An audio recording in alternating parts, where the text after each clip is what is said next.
How to turn off autofill passwords on iPhone. So if your iPhone is running the latest iOS 18 and I want to stop your iPhone from automatically filling all passwords online whenever you're using your application or whenever someone else is using it, then this video is going to walk you through how you can simply disable this or turn it off step by step.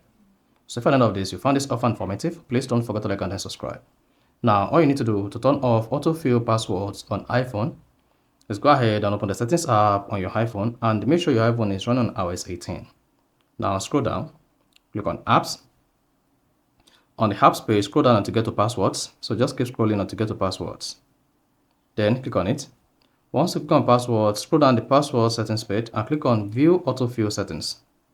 Here, hang on while your autofill and password settings page is opened. Now I want to locate autofill passwords and passkey and then disable it. You should see automatically suggest password, passkey and verification code when signing to apps and website. Just disable this and then you're good to go. So once you disable that, then you can now exit the page.